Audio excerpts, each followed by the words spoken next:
We rushed her husband to the emergency room after a traffic accident. Suddenly receiving a call from the police, I dropped the coffee cup I was holding. It couldn't be true because my husband died 2 years ago when he fell into the sea. There were even witnesses. Someone must be impersonating my husband.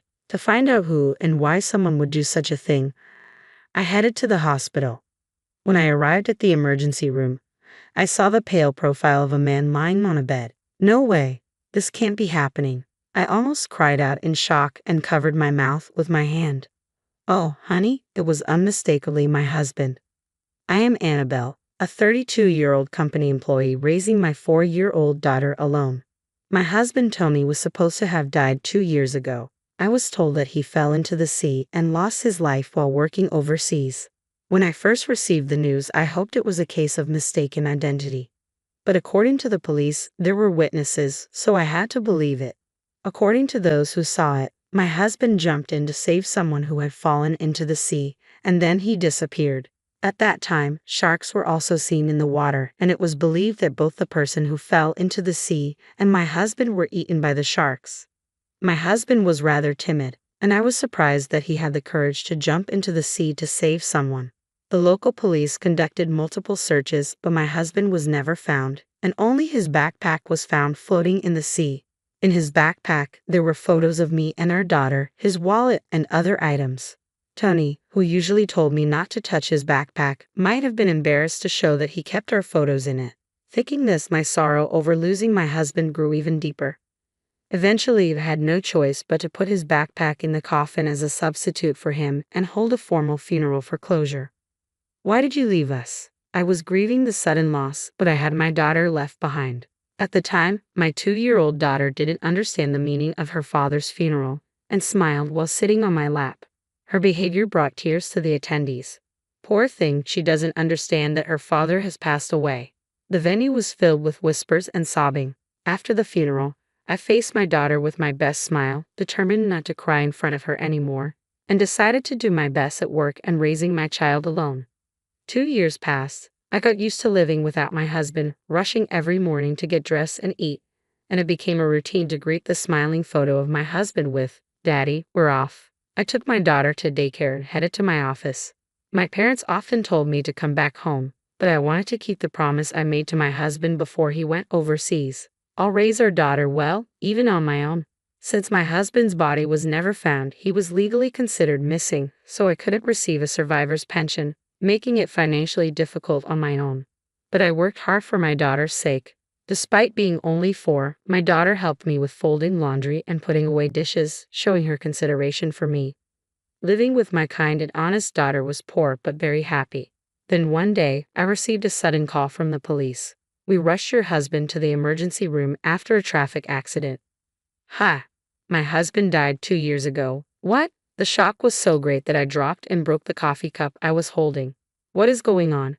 Confused, I thought someone must be impersonating my husband. To find out who and why someone would do such a thing, I visited the hospital's emergency room where I saw the pale profile of a man lying on a bed. No way, this can't be happening. I almost cried out in shock and covered my mouth with my hand. Oh, honey, it was unmistakably my husband. How can Tony, who was supposed to be dead, be here in America, alive? Even though I wanted to ask, he lay there unconscious.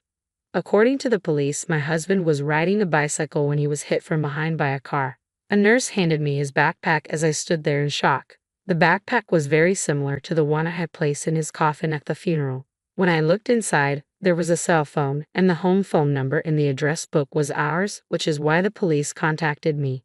When I opened the cell phone, I saw frequent messages exchanged with an unfamiliar woman. This woman might know about these past 2 years. I decided to call the number. "I'm sorry to bother you, but do you know someone named Tony Garner?" "Who? I don't know anyone by that name. Why are you calling from this number?" When I explained that I was using the cell phone of a man who had been in a bicycle accident and carried a red and black backpack, the person on the other end of the line became quite agitated. "What? This phone number belongs to my husband. He always carries a red and black backpack. But my husband's name is Andrew Daz. Had he been living under a false name for the past 2 years? Moreover, the woman called him her husband. What is going on?" I was increasingly confused. If he was alive, why hadn't he come back to me? Why was he with another woman? The more I thought about it, the less I understood. The woman said she would come to the hospital immediately. 30 minutes later, she arrived and clung to my husband's bedside, crying out, "Andrew, Andrew, hang in there." I watched in a daze. Her voice was so loud that a nurse came in and explained that he had undergone surgery for a complicated leg fracture and was still under anesthesia, so he wouldn't wake up for a while.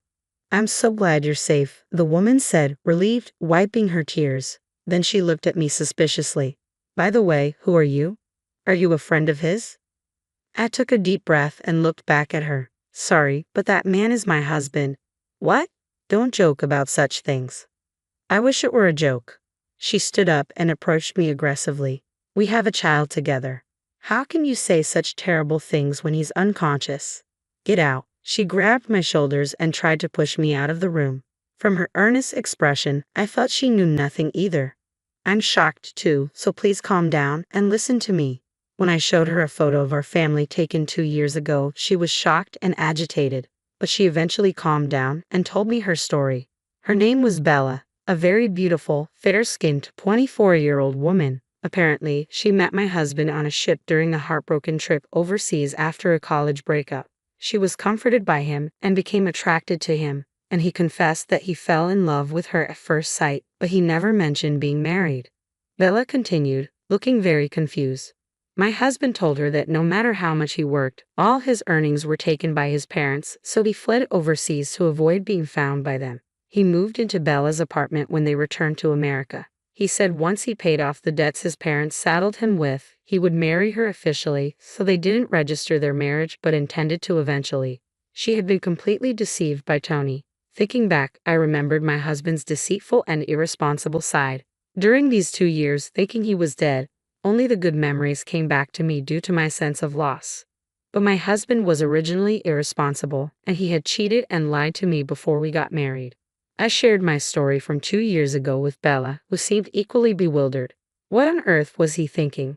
We looked at each other. I suddenly remembered and took out the notebook I had seen in his backpack. When I opened it, there was something unbelievable written inside. In the meeting room rather than my husband's hospital room, the nurse came to inform us, "Your husband has woken up."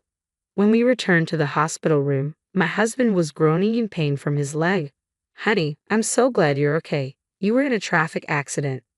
"Bella, you came. I remember now. I was on my bike, and suddenly I was airborne."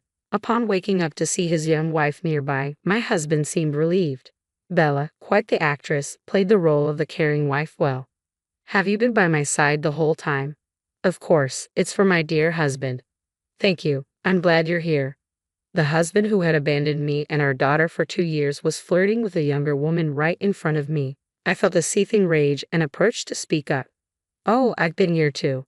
My husband widened his eyes in shock, looking as if he'd seen a ghost. For a moment, we stared at each other as if time had stopped. "Annabelle, why are you here?" "The police contacted me. You left our home number registered in your cell phone." My husband's voice cracked completely, revealing his panic. I calmly spoke to him. "So you've become Andrew Diaz," I said, my voice steady despite the turmoil inside me. My husband stammered, unable to form words, his face turning pale. Bella also spoke to him coldly. "You lied about being single and escaping from your parents. How could you deceive me like this?" "No, that wasn't my intention. I fell in love with you at first sight and just wanted to be with you." My husband tried to make excuses, unaware that the more he spoke, the more his lies were exposed. "That's strange," I interjected, holding up the diary. "What you wrote in your diary contradicts what you're saying." "What? You read it?" My husband tried to snatch the diary from my hand, but in his condition, he couldn't get it back. I decided to read from it. Work abroad wasn't going well, and I wanted to escape. When I met Bella, she seemed to be on a heartbreak trip, and she was easily deceived by my kind words. Her parents seemed wealthy. "If I stay with her, I can live comfortably." "You're the worst," Bella whispered, her voice trembling with anger. Moreover, I continued, "if I hire a witness to say I died at sea, I can end my marriage without paying alimony or child support."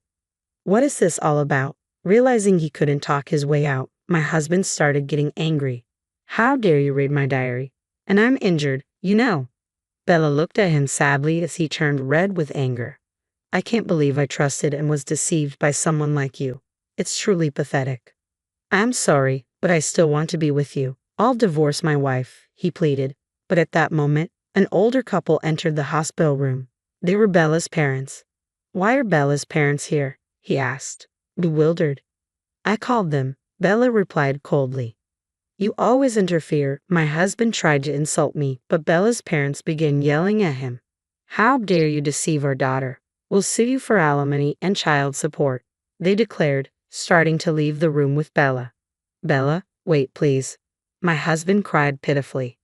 I never want to see your face again, Bella responded, slamming the door behind her and her parents. After a moment of silence, my husband turned to me with a pleading look. I'm sorry, but I couldn't help it. I'm at my destined one. Please understand.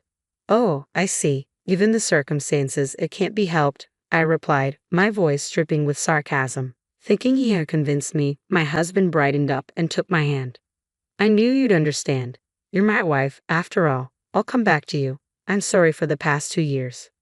Yes, I was lonely, I said, playing along. He seemed to think he had smoothly persuaded me. He stroked my hand and smirked.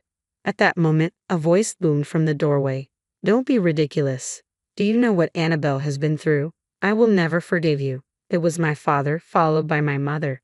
Ha, your parents too. My husband exclaimed, his eyes wide with shock. And my parents? Why are they all here? In the sudden development of both sets of parents gathering in the hospital room, my husband was left gaping and wide-eyed. Everyone was furious, and it looked like they were about to pounce on him, bedridden as he was. Annabelle, I'm sorry, let's start over. Just get them out of here.